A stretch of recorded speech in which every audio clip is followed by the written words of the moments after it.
مفسرین نے لکھا ہے کہ سدرۃ المنتہا کے درخت کو دنیا کی بیریوں پر قیاس نہیں کیا جا سکتا۔ اللہ ہی جانتا ہے کہ وہ کس طرح کی بیری ہوگی۔ اور منتہا کے معنی انتہا یا آخری حد ہے، یعنی یہ وہ مقام ہے جہاں سے آگے مخلوق کو جانے کی اجازت نہیں۔ سدرۃ المنتہا پر ہر عالم کا علم ختم ہو جاتا ہے اور اس کے آگے جو کچھ بھی ہے وہ اللہ کے علاوہ کوئی نہیں جانتا۔ رسول اللہ صلی اللہ علیہ وسلم کے علاوہ کوئی بھی اس مقام کے آگے نہیں گیا۔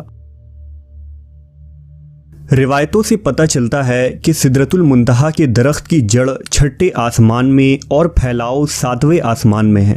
معراج کی رات میں جب نبی کریم محمد صلی اللہ علیہ وسلم کو حضرت جبرائیل آسمان پر لے گئے اور اللہ کے حکم سے ایک کے بعد دوسرے آسمان کی سیر کرتے ہوئے جب آپ صلی اللہ علیہ وسلم ساتویں آسمان میں داخل ہونے لگے تو سدرۃ المنتہا کا مقام آیا۔ وہاں ایک عظیم درخت موجود تھا جس کے پھل مقام ہجر کے مٹکے جیسے تھے اور پتے ہاتھی کے کانوں کی طرح تھے۔ ہجر دراصل قوم عاد کی مملکت کا دارالسلطنت تھا جہاں کے پتھروں اور پکی ہوئی مٹی کی مصنوعات بہت مشہور تھیں۔ 17ویں صدی میں شام، لبنان اور روم کے علاقوں میں سدرا نامی ایک درخت پایا جاتا تھا۔ دنیا کی بدلتی آب و ہوا اور کلائمیٹ چینجنگ کی وجہ سے سال 1937 میں اس درخت کی نسل ہی ختم ہو گئی۔ مورخین اور ماہر نباتیات نے اس درخت کی اونچائی 150 فٹ اور گولائی 40 فٹ لکھی ہے۔ اس درخت میں ہونے والے پھل بالکل ہجر کے مٹکوں کے مشابہ تھیں۔ اس تاریخی درخت کے جلال اور عظمت کو دیکھ کر انسان حیرت میں ڈوب جاتا ہے، جو اپنے دور کا ایک عظیم اور خوبصورت درخت تھا۔ بائبل مقدس میں بھی اس درخت کا تذکرہ ریز کے نام سے کیا جاتا ہے۔ حضرت سلیمان، حضرت موسیٰ اور عیسیٰ علیہ السلام کے ارشادات میں بھی بڑے ادب کے ساتھ اس درخت کا نام ملتا ہے، جس میں اس کی عظمت بیان کی گئی ہے۔ زبور میں اس درخت کو دا ٹری آف لارڈ یعنی خداوند خدا کا درخت کہا گیا ہے۔ حضرت داؤد اور سلیمان علیہ السلام نے اپنی عبادت گاہیں اور محلات اسی درخت کی لکڑیوں سے بنوائے تھے۔ سدرا کی لکڑیوں میں اتنی خوشبو اور چمک ہوتی تھی کہ اس سے بنی عبادت گاہیں نہایت ہی معطر اور صاف ستھری رہتی تھی اور تقریباً 400 سال تک ان پر موسم کا کوئی اثر نہ ہوتا تھا۔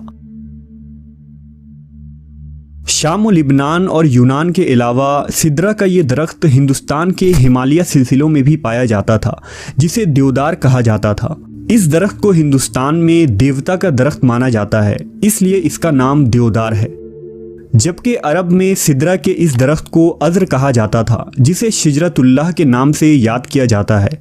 یہ تینوں نسل کی درخت دراصل ایک ہی خاندان سے تعلق رکھتی تھی اور اسی خاندان میں بیری کا درخت شامل ہے، اس لیے اسلام سے قبل عربی کتابوں میں بیری کے درخت کو سدرا ہی کہا گیا ہے۔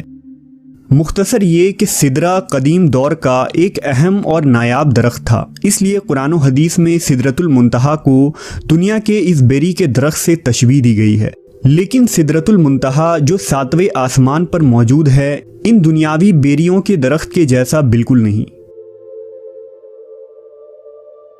حضرت عبداللہ ابن مسعود رضی اللہ تعالیٰ عنہ نے فرمایا کہ سدرۃ المنتہا چھٹے آسمان پر ہے۔ زمین سے اوپر جانے والی چیزیں سدرا پر آ کر رک جاتی ہیں، پھر انہیں فرشتوں کے ذریعہ وصول کیا جاتا ہے اور اس طرح اوپر سے نیچے آنے والی چیزیں اس تک آ کر رک جاتی ہیں، پھر انہیں نیچے سے موصول کیا جاتا ہے۔ مفسرین نے لکھا ہے کہ سدرۃ المنتہا کے قریب ہی جنت الماوا ہے، جو جنت کا اعلیٰ ترین مقام ہے اور جہاں قیامت سے پہلے شہیدوں کی روحوں کو ٹھہرایا جاتا ہے۔ سدرۃ المنتہا کے متعلق روایتوں میں آتا ہے کہ اس کے ہر پتے پر فرشتہ کھڑا ہے جو اللہ کی تسبیح میں مشغول ہے، اور اس کی شاخوں اور پتوں پر سبز رنگ کے پرندوں کا جھنڈ بیٹھتا ہے۔ بعض علماء نے لکھا کہ وہ سبز رنگ کے پرندے دراصل انبیاء علیہ السلام اور اولیاء کرام کی روحیں ہیں۔ سدرۃ المنتہا ایسا درخت ہے جس کے تنے کی چوڑائی 72 سال کے سفر کے برابر ہے، جبکہ بہترین سوار اس کے شاخوں کے سائے میں قریب 100 سالوں تک سفر کر سکتا ہے۔